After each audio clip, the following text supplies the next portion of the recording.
All right, there are very concrete habits that you can use, that I have used. Once you get your mind in the right place, once you believe that it can happen, this is what I did. I worked out. Why? Because it helped me gain control of my mind. One, it was micro credibility with myself. Every day I said I was going to do something, I did it. Two, when you're suffering and you're willing to fight through it, you tell yourself a story that you're willing to pay the price to become what you want to become. And also, and this may be the most important reason each and every one of you should start working out, and it has nothing to do with living longer, because we could get hit by a meteorite, who knows? So I'm not even worried about that, but I am worried about this. When you watch your body transform, you get the loudest signal from your subconscious that you can change, that you can change anything you want, that you can change your bicep, your tricep, your quad, whatever it is that you want. Something that you literally could not do the day before, you can do today. And your mind sees that that's true. Your mind sees that something you couldn't pick up yesterday, you can pick up today. And it begins to ask itself, well, if that's possible, then what else is possible? Now, for me, finding my center was also a very important thing. So I work out first. The next thing I do without fail is meditate. I do a just breathe meditation where I'm simply trying to calm my mind. Then I do what I call thinkitating. During meditating, I get into an alpha wave state brain pattern, which enhances creativity and unique connections. I'm not worried about whether I'll ever think a unique thought. I am simply interested in the unique connections that I will make that no one else before me or after me will ever make, because their circumstances are different than mine. And that, to me, is what makes each of us a beautiful snowflake, is we're all going to make connections that other people might not make. And so during thinkitating, I take advantage of a problem I'm trying to solve. I smash it together with my alpha wave state, and I see what comes out of it. I read obsessively, because I believe in one simple math equation: ideas in equal ideas out. And then I keep a list of the most important things I'm trying to accomplish. If you're trying to become something, you need to know what that something is. You are what you consistently do. The difference between where you are right now and where you want to be is what are you consistently doing every single day. Your habits will determine your ultimate success. One of the reasons why I've had so much success on YouTube is because I just keep making videos. It's a habit. It's burned into my calendar. Every week I am making videos. I film. I'm here making this content for you guys now. I'm making more videos, more videos, more videos, more videos. It's consistently been a part of my routine for over a decade. If you do something every single week or more frequent for a decade, you're gonna get some serious results. You'd have to be just absolutely terrible to not get any results if you are doing something every single week or more frequently for a decade. Most people don't want to put in the work, and I get it. And that can be frustrating. It can be slow. We want the instant results. And it's hard to shift the identity, your identity at the beginning, because your habits of not doing something or your current habits that you are doing are stronger than the new habit that you're trying to build.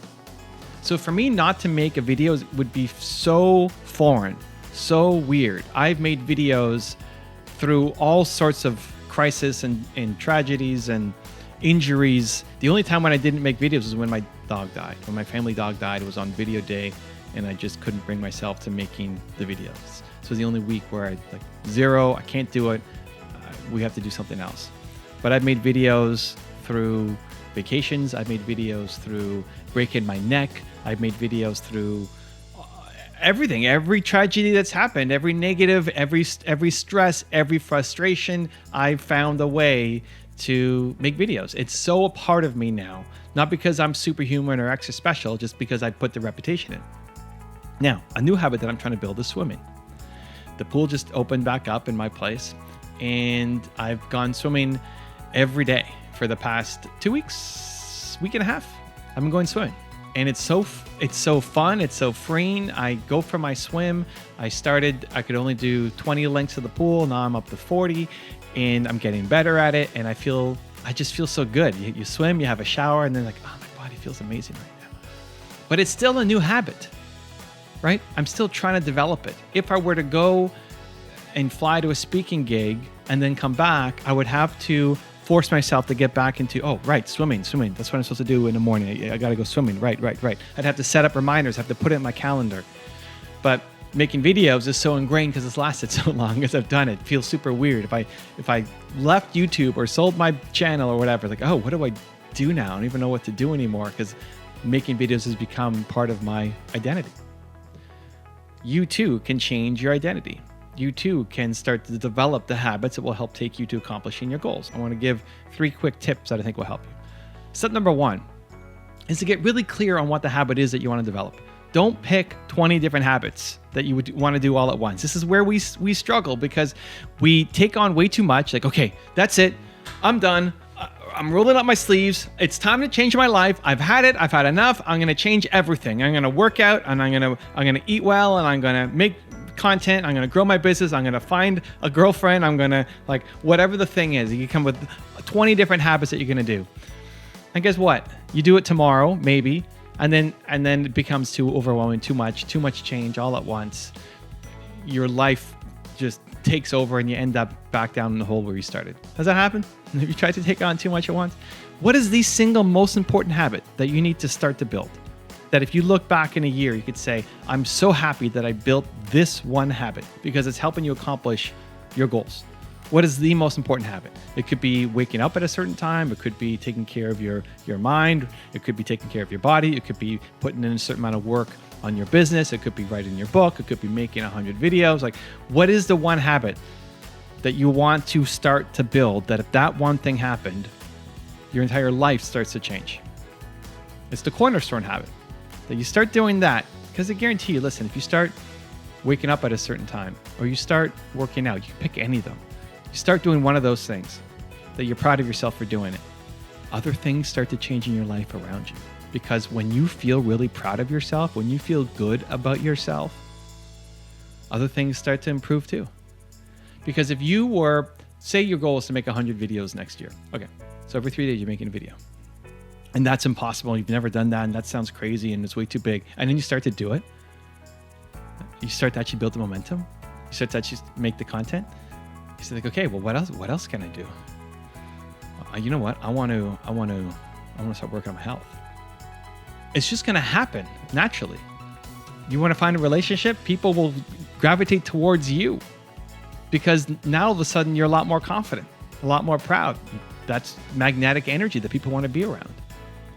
So you pick the one habit that you want to stay consistent on.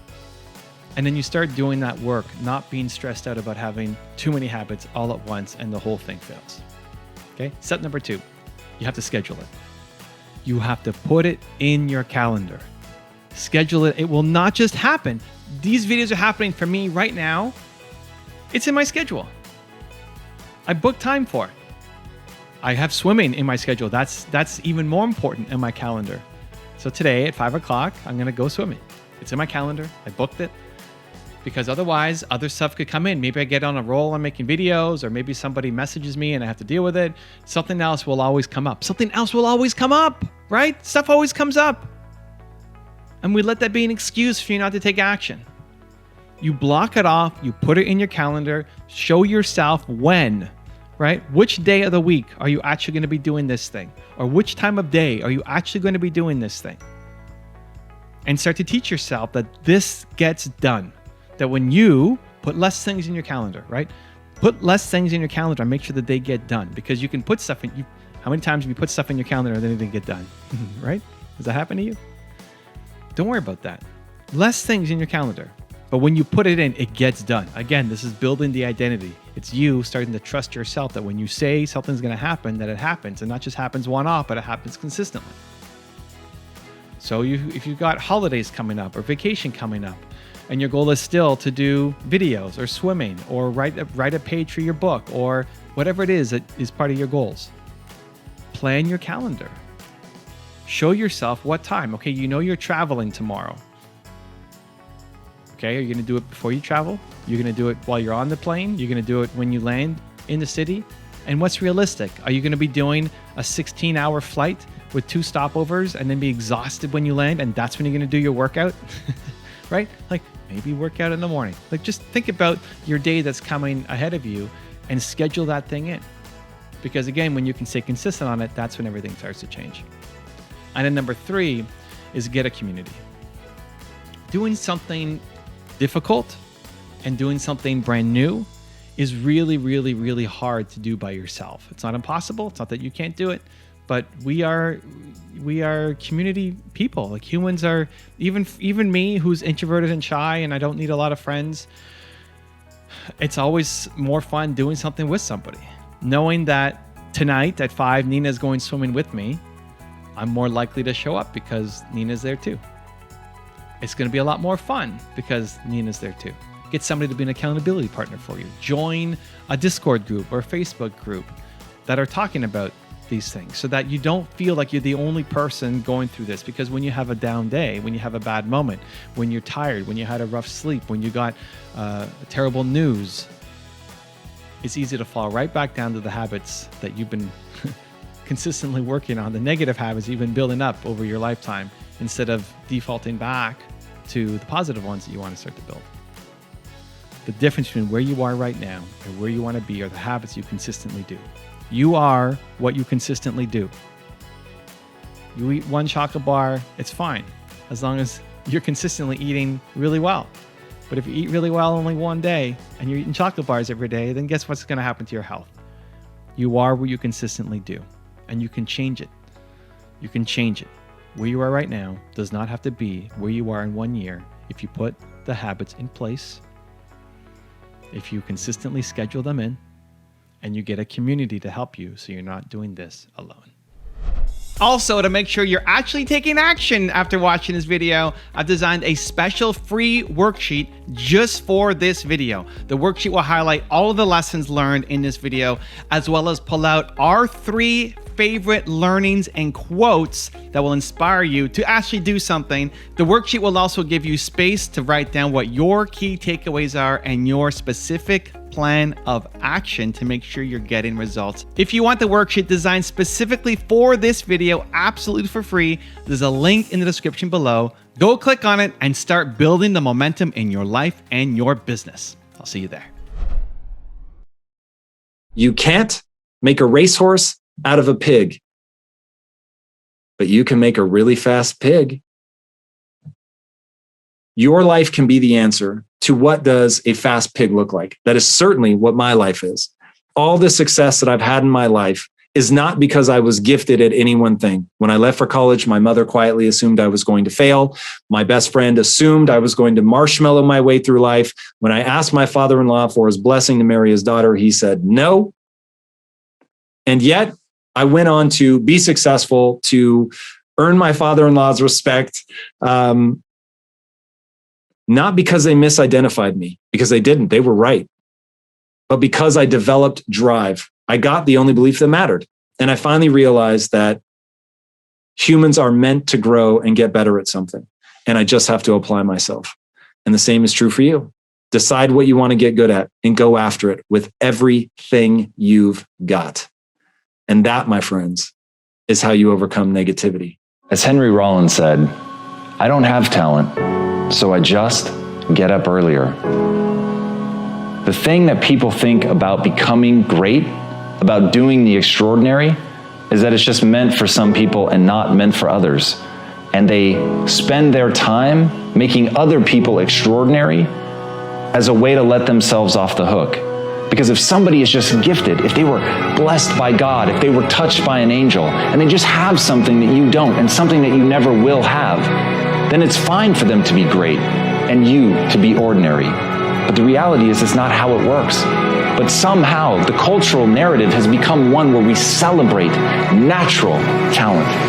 That if somebody is graced by God, that if they have something divine about them, that they're somehow better, that it's more beautiful than the scrappy person who's had to work for everything they've ever had.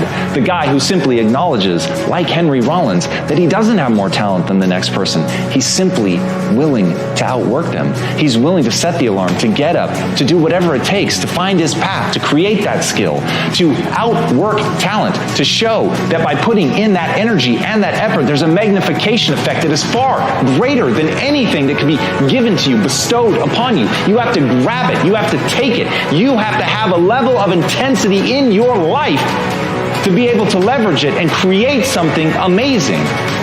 And as Warren Buffett said, intensity is the price of excellence. If you want to be great, you've got to cultivate that intensity. You've got to understand it's not about what you were born with. It's not about what you were given, where you started, or even where you're going. It is entirely about what you plant at the center of your soul, how hard you're willing to go after something, how much focus you're willing to put in your life, and how often you come back to that level of intensity for who you want to be.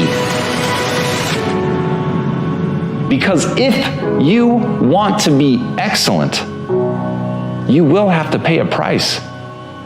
And that price is eternal vigilance. Vigilance over how you spend your time. Vigilance over the demands you make of yourself. Vigilance over what you allow yourself to think and believe.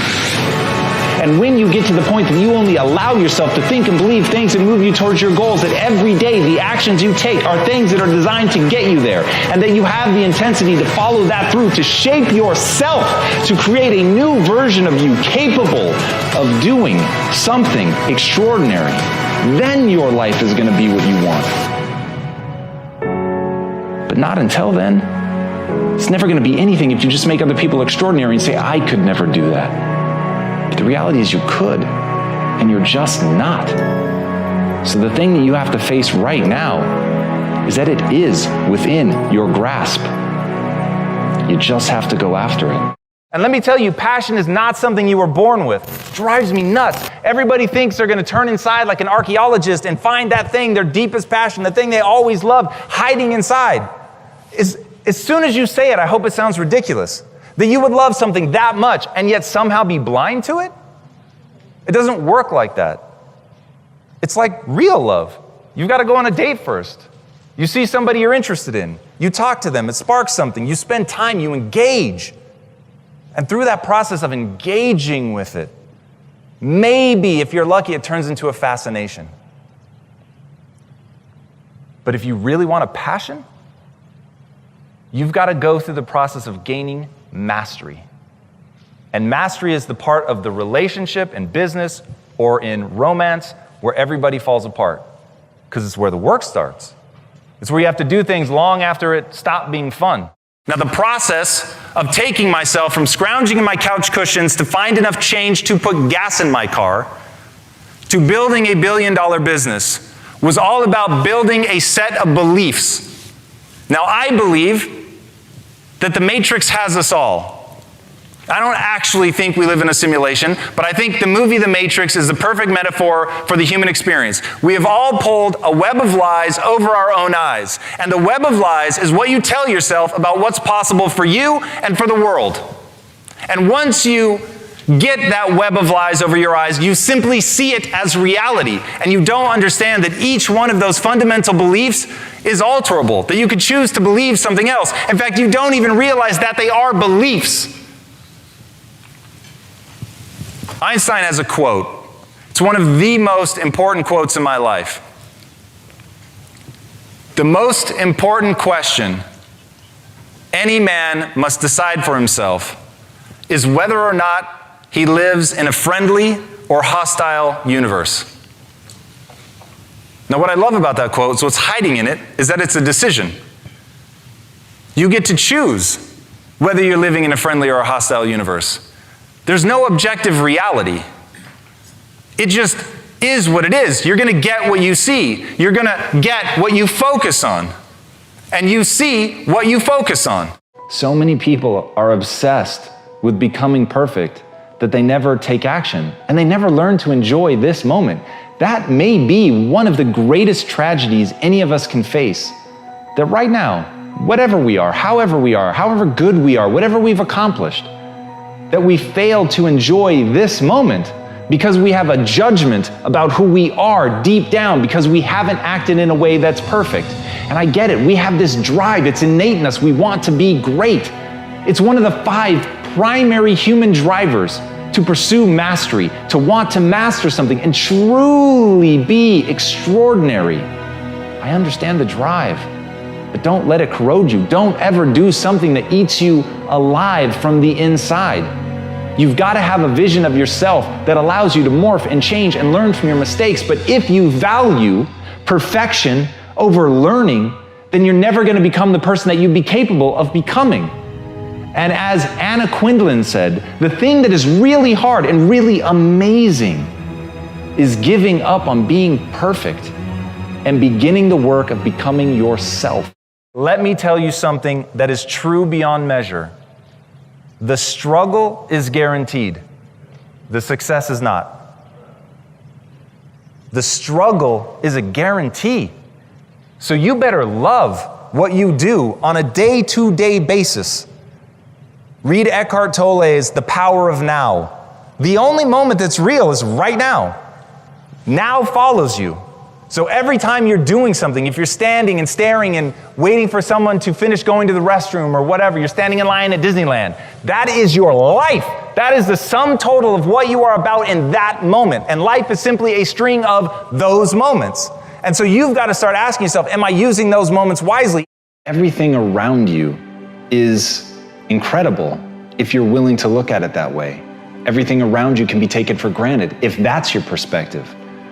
But it really is about the frame that you choose to put around things. I mean, simply being alive is already insane. The odds are so stacked against you, not only just being a human, but being a human at this moment in time. This moment in time where breakthroughs in technology are happening at an unprecedented rate, where breakthroughs in medical science are happening at an unprecedented rate, where our ability to connect with people, to empathize with people all the way around the globe, all of the changes that have happened in technology and telecom and connectivity, health, everything. We're living in the most miraculous time ever. But you have to look at it that way. And as Joseph Campbell said, life is a wonderful, wonderful opera, except that it hurts. So the question is, do you see it as the beautiful opera? Or do you just pay attention to the pain? And at the end of the day, you're going to get what you focus on. They're both true. This is both the most amazing time that's ever happened ever in recorded history. And yet real things that are terrifying are also happening.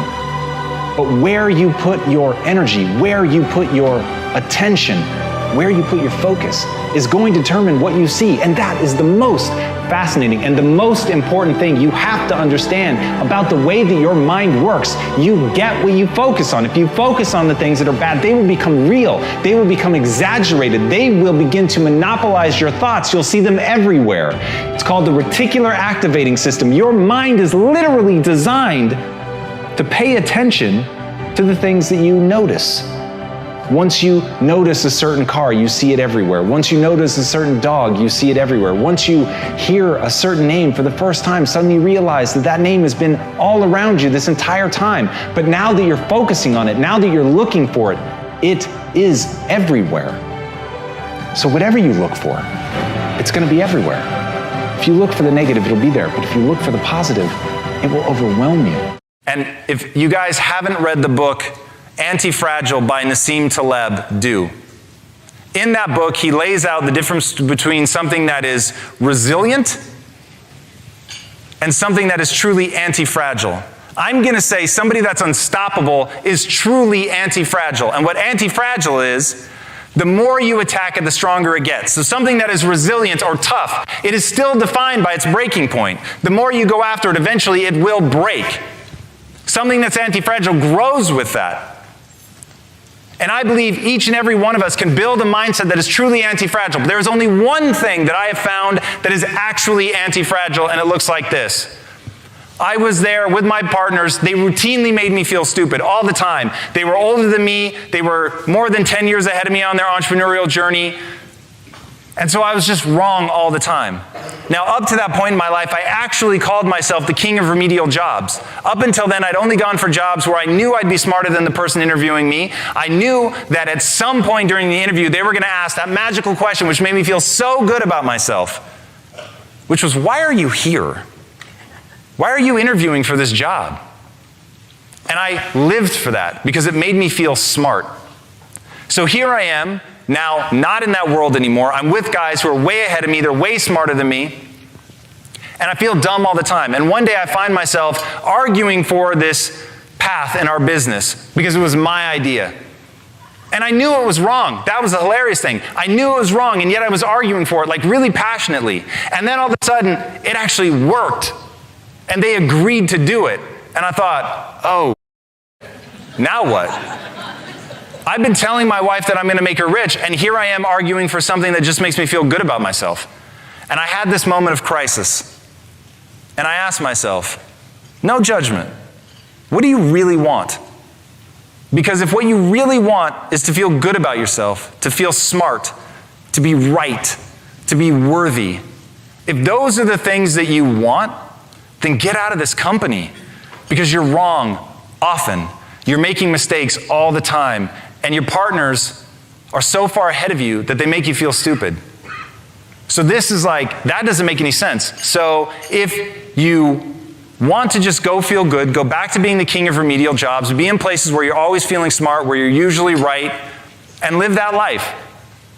But if, on the other hand, what you really want is to actually reach your goals, then you're going to have to stop worrying about feeling good about yourself. And both of those felt flawed. Everybody needs to feel good about themselves. That's just the reality of being a human. You've got to find a way to feel good about yourself. But I really believe everything you do in life should be in service of your goals. And the moment that you're acting out of alignment with your goals, you either have a problem with your goal or with your behavior. One of them is going to have to change. And so I realized in that moment that I needed to change what I was building my self-esteem around, because I was building it around being right and I was wrong so much. I was building it around being smart and I just wasn't that smart. I was building it around being good and worthy. And the fact is, those were just judgments on myself. And so I decided right then and there, it's the one thing in my life that borders on truly being an epiphany. And I realized I need to change what I build my self-esteem around, and it needs to be something that, I didn't have the word antifragile at the time, but something that the more somebody goes after it, the better off I'm going to be. The more it's going to push me towards my goals. And that thing is, and if somebody has a better answer, I will take it, but the only way to build your ego that is truly antifragile that I have found is to be the learner. To be willing to admit when you're wrong. To look at your goal and work backwards and say, is what I'm doing actually moving me towards my goal or not? Not does it make me feel good about myself? Not am I right? Not am I smart? Is it moving me towards my goal? And if it is, then you do it. And if it doesn't, then you don't. And my life became that cut and dry. And you can literally draw a line in the sand, a demarcation point of my life before that and my life after that. As Kurt Vonnegut, one of the greatest authors in modern times, said, "When I write, I feel like an armless, legless man with a crayon in his mouth." But he still did it. And that's the kind of thing that you're going to hear from the greats. You're not going to hear that it was easy. You're not going to hear that they felt suave and cool. Even the greatest of all time have that awkwardness and that clumsiness. They're never quite as good as they want to be. But what I want you to understand is, even though Kurt Vonnegut said those words, he wrote tons of books that changed people's lives, that changed the landscape of literature, because despite the fact that he felt awkward and clumsy, he kept doing it and forcing himself to move forward, to take one step after another, even when the process was not exactly rewarding. He believed in something. He knew that what he was trying to do would ultimately get better. He knew that if he wanted to accomplish something great, that he had to push through the awkwardness. And that is the very trick to getting great. You just have to do it. You have to go, you have to take that first step, you have to push, you have to drive, you have to strive every time to get a little bit better. You have to strive not to fall prey to your own doubts and insecurities. And as Joe Namath said, if you aren't going all the way, why go at all? Whatever your skill set is now, whatever your vision of yourself is now, you can change it. You can become anything you want to be. But life is going to ask you one simple question. What price are you willing to pay to get there?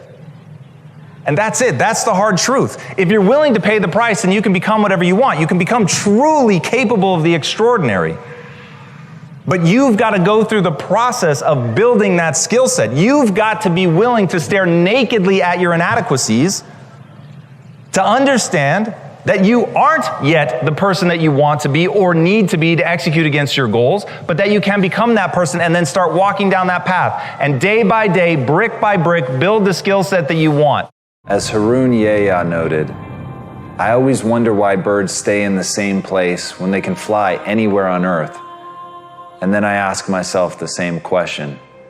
As Mark Twain put it, the secret of getting ahead is getting started.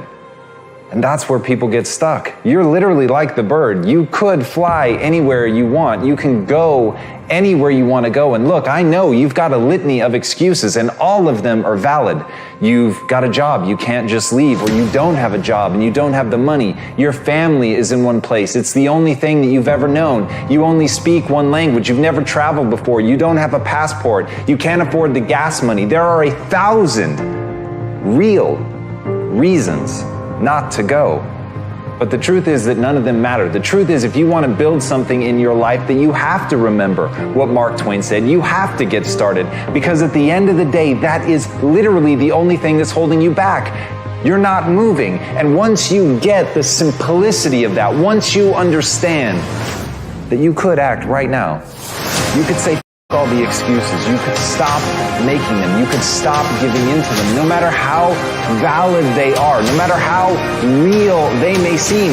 You can finally decide that you're going to get up and move, that you're going to create that momentum, that you're going to take a step, that you're going to make the demand, that you create momentum, that you get something done, that you find an answer, or as Hannibal said, that you're going to find a way or make one. If you have to carve through rock, do it, because humans before you have done it. And that's the simple truth. That is the simple truth. And everything else is the weak voice in your mind holding you back and making you a less version of yourself. So I ask you, why doesn't the bird fly wherever it wants to go? Because that's all it's known? Because that's what's safe? Because that's what's comfortable? Or because it's a dumb animal? What do you want to be? If this isn't the life you want to live, do something about it. Humans lead with belief. That may be the single most important thing to understand. Humans lead with belief, meaning you don't do something and then believe you can do it. You won't even take the first step if you don't believe that your actions will be rewarded with results. That's why so many people are paralyzed, because they think that they're not worthy, they know they're uneducated, they know that they're not the person that they need to be in order to accomplish.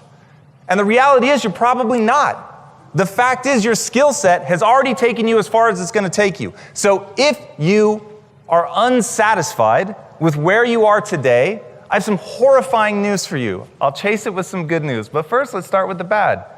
The bad news is your life is an exact reflection of the choices you've made. That's it. It's not circumstance. It comes down to skill set and choices.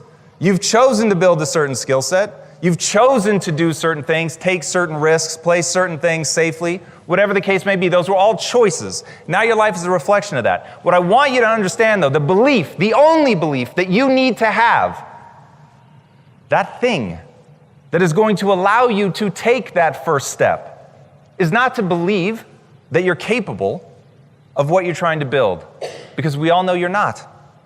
I knew that I wasn't when we started Quest. I knew I wasn't the person that I needed to be. I understood that. It just didn't paralyze me, because I believed one thing. And if you take nothing else from what I say today, burn the following statement into your soul. Humans are the ultimate adaptation machine. That's it. Charles Darwin is often misquoted as saying that it's the strongest of the species that survive. He never said that. What he actually said was, it's not the strongest of the species that survive, nor the most intelligent, but rather the most adaptive to change. We're the apex predator for a reason, because unlike any other animal, we have the ability to go in any direction we want. We're the only species that you can find anywhere. At one point, James Cameron was actually at the bottom of the Marianas Trench. We can thrive anywhere, from Inuits living in the tundra to peoples that have survived in the desert. Because humans adapt. That is the fundamental nature of what we are. So then these two successful entrepreneurs walk into my class. And up to that point, I'd promised myself two things. So I grew up chubby in a morbidly obese family and with no money. And I said, one day I'm gonna be rich and one day I'm gonna have six-pack abs. And that was my promise. And these guys walked in and they were rich and they had six-pack abs. And they said, look, we're starting a technology company. Why don't you come be a copywriter? And I was like, absolutely. And it's one of those where people are like, what are you doing? Like, you're leaving the secure job? For me, I was like, they're like unicorns to me. Yeah. They are literally the thing I'm looking for. Yeah. They are rich and they have six-pack abs and they're gonna let me into their company. Yeah. And so their whole pitch was, look, man, this is a startup. You can have any job in this company you want. You just have to become the right person for the job. So it was a tech company. It was in this beautiful office overlooking the Pacific Ocean. Every single person in that company had a floor to ceiling window overlooking the Pacific Ocean, except me. And they put me in the server room, which had no windows and a bunch of computers, all worrying and making noise. And I remember one of the guys was like, who's the kid in the server room? And so that's how I became known. I was the kid in the server room. I didn't know anything about business.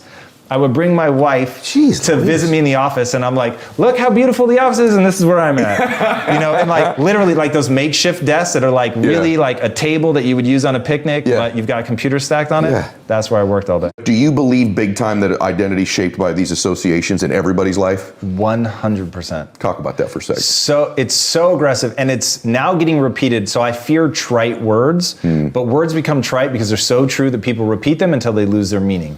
So you're the average of the 5 people you spend the most time with. That's just true. But now it's become so common to say, and it's like every Instagram post, that I fear it's going to lose its meaning. Who are you spending time with? Because if you're spending time with people like you, you're spending time with people like me, I'm raising you up, or I'm just not gonna spend time with you. So it's like now, if you get in a mix of people like that who are like, man, we'd love for you to raise up to this level. But if you don't, it's fine, but we're just not gonna spend time with you. All of a sudden, that desire to belong to something powerful that you can see is gonna lead you to your dreams. And I remember saying to my wife over and over and over, they are the surest path to my success. I don't know anything else. I just know if I can hang on to these guys, they're gonna make me better. Literally, the first time I wrote this whole article, it was my first blog article, and it was all about how if I were hit by a drunk driver, I would take ownership of that. I would say that is my fault. And people were pissed.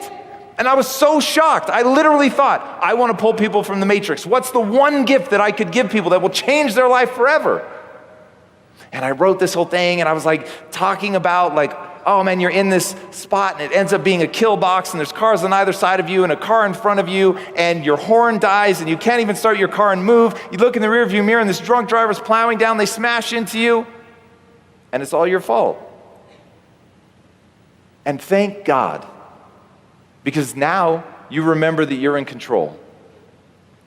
But people thought I was victim shaming. People were outraged that I would say that that was anyone's fault but the drunk driver. But I don't want to do that because I choose not to ever be a victim. I cannot choose whether I'm victimized, but I have the ability to say I will never be a victim because there's always something you can do differently. There is always something you can do differently. And once you understand that you can always make a different choice and get a different reaction, and that's the power in your life, that's the power that you have, is no matter what's going on, you can choose to think differently, believe differently, see differently. All of those things are a choice. Read Man's Search for Meaning by Viktor Frankl. Lost his whole family to the Holocaust, was in, I think, 5 different concentration camps.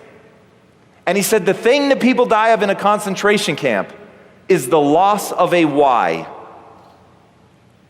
And Nietzsche said if you have a why, you can survive almost any how. Because you can always change how you think about something. And when you change how you think about it, it's what we've been talking about all day. When you change how you think about it, you actually change the event. Here's the problem I find most people have. They judge themselves through the lens of a moment. They fail at something. They miss the honor club. They don't close that deal they thought they were going to. They embarrass themselves. They flub something. And they think that defines who they are. But I'm telling you right now, you're not defined by who you are. You're defined by who you want to become and the price you're willing to pay to get there. Here's the hard truth about getting great. It takes time and dedication. It takes a willingness to accept that you're not yet good enough. It takes the ability to stare at the places that you know that you're weak, to really look at those things and not let it affect your sense of self-esteem and not let it affect your sense of self-worth so that you can still get the momentum going. But you have to understand that in the beginning, we're all terrible. And as Henri Cartier-Bresson said, your first 10,000 photographs are your worst. And so the thing that really makes great art are the people that continue to push and the people that continue to work and face how inadequate they are and really understand that at the end of the day, greatness is a craft. Greatness is a process. Greatness is a habit. Greatness is the little things that you do every day, over time, going out every day, unafraid of whether or not this is one of the 10,000 terrible things that you're going to do. It's being unafraid to make those mistakes. It's being unafraid that you're not yet great. And as Marianne Radmacher said, courage doesn't always roar. Sometimes courage is the quiet voice at the end of the day saying, I will try again tomorrow. And that's it. If you want to be great, that's what you have to do. You've got to get up again tomorrow. You've got to be willing to face another day. You've got to be willing to accept that you've got to get through the bad ideas before you can get to the good. You've got to understand that you have to start as an apprentice. You have to start as a person going and getting tea, and you have to accept that that's the job that you should be playing, that you should be working for somebody else. You should be looking up to somebody else and seeing what they can teach you, because what you know is that you're there to learn. What you know is that you're there to get through the 10,000 bad photographs that you need to get through to ultimately achieve greatness. And if you make the catastrophic error that so many make, to try to tell the world that you're extraordinary today, to try to get the world to follow you and look up to you and think that you're something today. Because the people that really win are the ones that invest today, the ones that listen today, the ones that spend every ounce of their energy amassing mastery, getting better every day, working their asses off to improve their skill set, to relentlessly look at the things that they're not doing well, to understand that they have to break themselves down and get rid of all of their ego before they can really find greatness. Those are the people that we remember.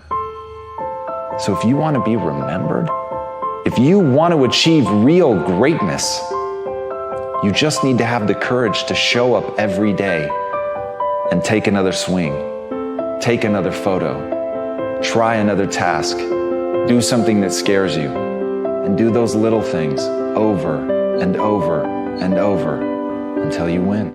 So the one thing I will say is I was grandly ambitious. I always said, I'm going to be rich, I'm going to do this, I'm going to do that. Always, since the time I was a little kid, but I didn't have the drive to see it through.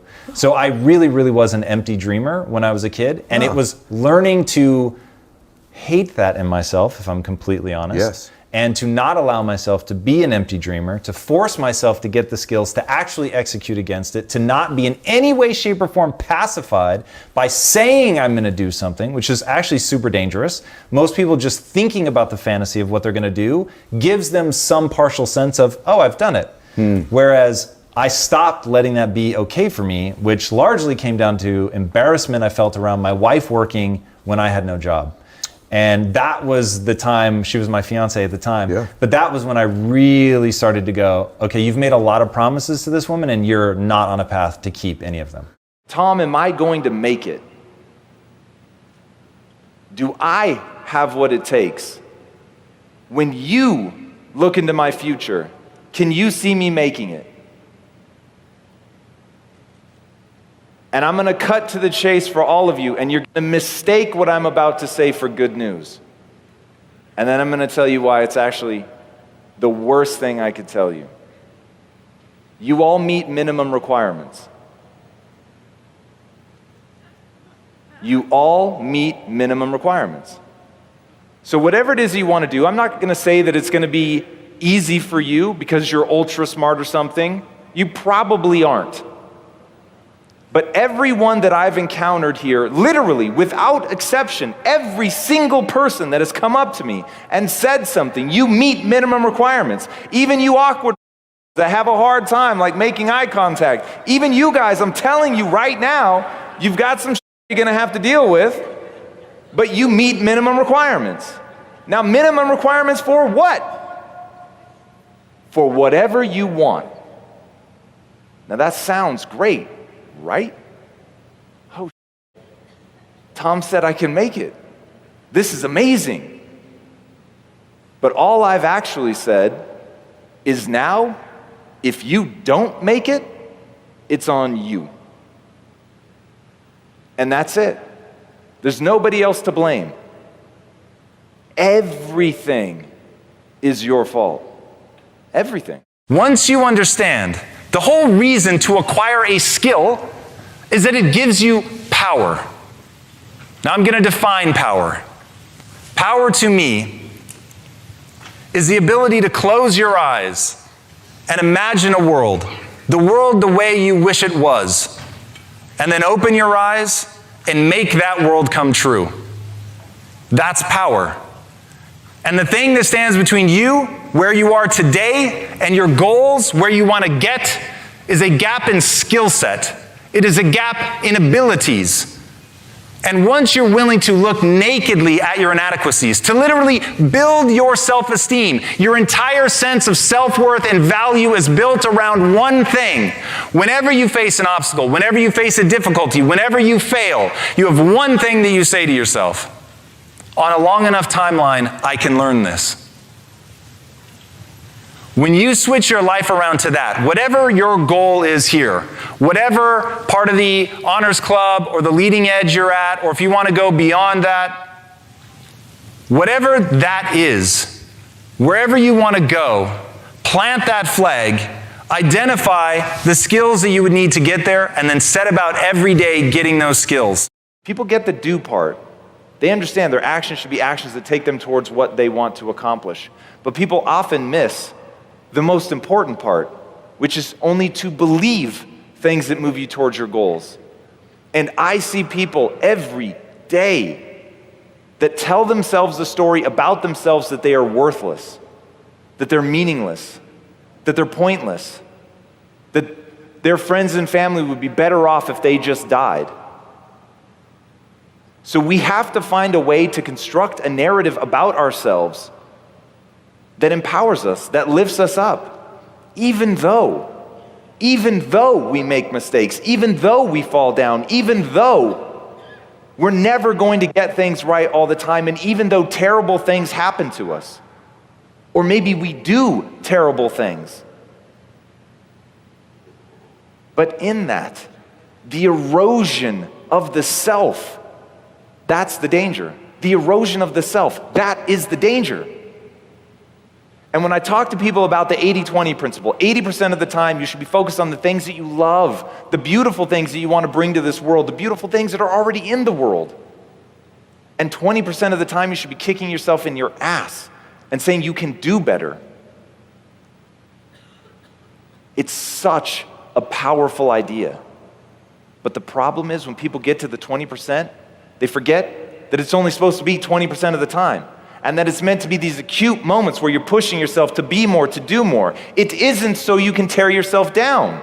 That's why you have to do and believe that which moves you towards your goals. And if thinking that you're a worthless piece of shit moves you to your goals somehow, then fine, do it. But I can't literally fathom a universe in which that would be a logical way to move forward. So I'm going to give you the magic words that you need right now to never fall prey to that.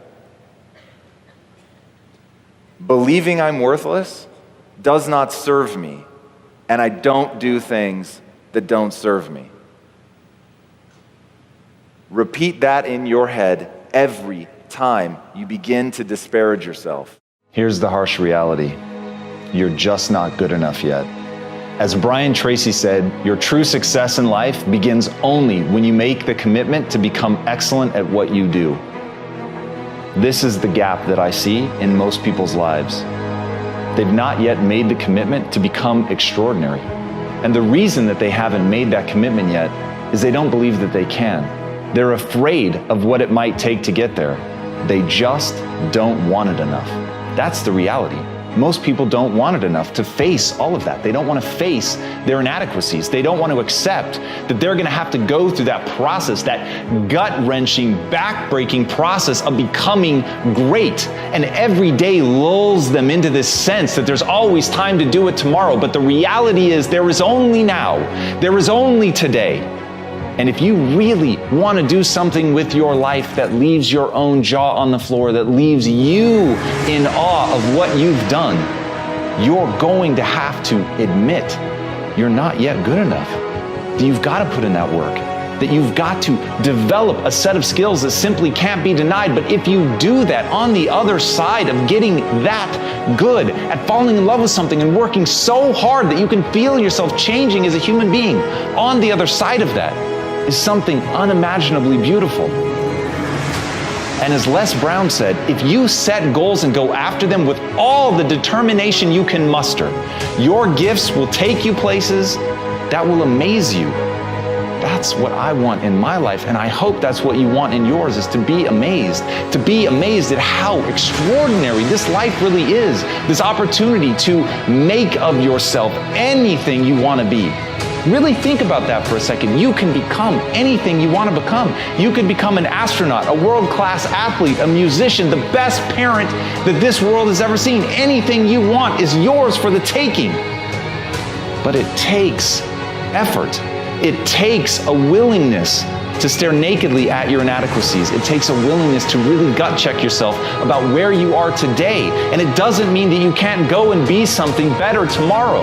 And falling in love with that process, that knowing that being a human and really getting the most out of your potential is that. To know that tomorrow I can be better than I am today, and that doesn't make you a bad person today. It's okay to know that you can be better tomorrow and still love yourself today.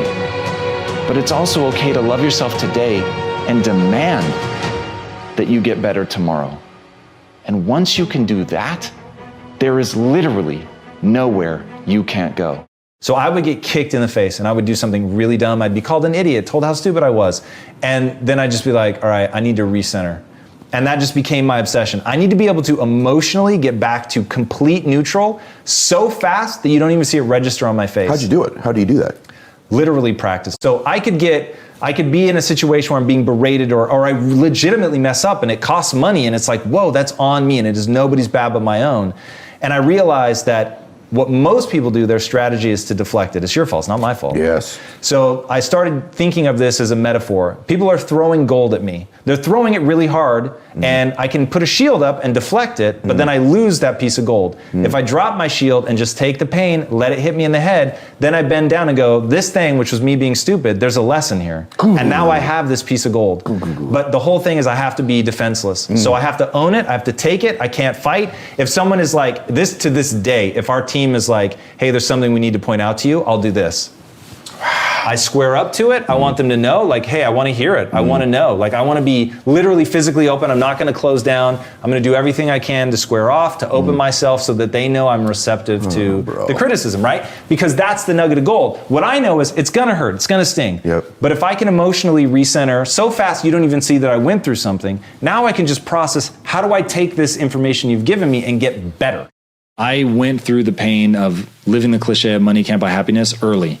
So that was the very thing that gave birth to my true financial success. Was so me walk saying, me through that, though. Because most people will never experience what it's like to come into crazy wealth. Yeah, it is a really funny moment, and funny is the right word. It's fun, but it's also funny in that when I was growing up, part of the reason I wanted to get rich was I looked at those people with admiration and I did not look at myself with admiration. So I thought, oh, well, if I can get wealthy, then I will look at myself with admiration. This will be amazing. And then when I got the money, by then I had changed myself fundamentally as a person, and I had earned so much self-respect and so much self-worth that by the time I got the money, I wasn't looking for anything from the money other than it is the great facilitator. It will let you do extraordinary things, but it won't make you an extraordinary person. It won't make you feel any differently about yourself. And because the money came literally like that, because we had paper wealth, so I was worth hundreds of millions of dollars on paper. But I just cannot stress enough, that's meaningless in your real life. I was driving, at one point, a beat up Ford Focus. My wife and I had to share it, had a leaky exhaust, and yet at that point, I was worth tens of millions of dollars. But there were employees that were living far better lives than I was from a financial standpoint. So that's paper money. Now, bank account money came in an instant. And so it was about, 6 years into our journey. And we decided to take a small investment to diversify. So it was a pure founder liquidity moment. And because the valuation of the company was over $1 billion, you can imagine, even at a small percentage, just the raw number of dollars is insanity.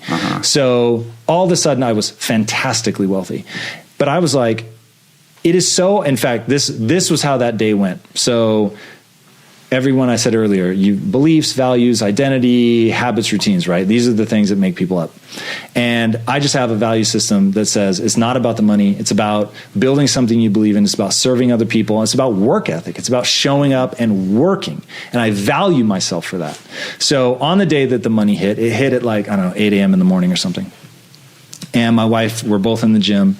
And she's like, what are we going to do today? And I was like, what do you mean? I'm going to work. And she couldn't wrap her head around that. She's like, whoa. You're going to go to the Lamborghini dealer? Yeah, she's like, come on, we've got to go do something. We've got to celebrate. And I'm like, there's no universe in which I don't show up for work today. None, under no circumstances. So if you were to ask my employees, when did the money hit? They all be like, I have no idea. They knew that it did hit, but they didn't know what day because I acted completely the same. And the thing that I want people to understand is I feel the same. So all of the things that I believe about myself to be good, I still believe to be good. I earned them. I earned them by doing the hard thing time and time and time and time again. I know how much I'm willing to serve people and my family and myself and all. I just know I've done it for years and years and years. So when it came to, do I buy an island and retire or do I double down? It came down to what will make me love my life the most. And the reality is the thing that would make me love my life the most, because it would still be fun to just go home and be with my wife. But the thing that will make me love my life the most is to do the things that are fulfilling. And I think fulfillment has a very specific, universal formula. And that formula is work your ass off to get very good at something that you care deeply about that allows you to serve not only yourself, but other people. That's it. And for me, I grew up in a morbidly obese family. My uncle essentially ate himself to death when I was 12 years old, and it was scary and sad. My mom is morbidly obese, has been my entire life. My sister's morbidly obese, has been almost her entire life. My dad at one point was morbidly obese and then lost weight, but it was that's just where my family lived. Yeah. And so I was like, they're going to die far sooner than they need to. And there's this great Mother Teresa quote, nobody will act for the many, but people will act for the one. And so I just needed to wake up every day and think about my mom and my sister, and that was it. And I thought, I can show up every day and fight for them. It's not about the money anymore. This may be the biggest problem we face as a society. People don't remember that skills have utility. They let you do something. You don't learn to build a house to impress your parents. You learn to build a house so people can live in the house you build. And once people understand that, holy, you're building this house so somebody can live in it, build a home in it, have a family, be sheltered from storms. It's a real thing, man. And so all of that effort and energy went into, I have the chills right now, is so you can create that moment for yourself, for other people. It is something so much more than going to architecture school, which maybe you went to because your parents wanted that and they were architects. And so you do that thing for that. And you forget that the whole reason you became an architect was to build houses. And so once people realize, I'm putting all of this time and energy to build these things because they let me do something. What do I want to do? What do I want to give? What do I want to create? When you look at skills from that perspective, it is being a superhero. It is being a superhero. You're going to collect these abilities. These abilities actually let you do something. The fact that Superman can fly allows him to save people, allows him to do things other people can't do. We all have this opportunity to become capable of the extraordinary, to be able to do things other people can't do. And that feels so good. If you want another amazing Tom Bilyeu video, check it out right there next to me. I think you'll love it. Continue to believe, and I'll see you there. I wake up every morning. Espresso keep me going. I wake up every morning.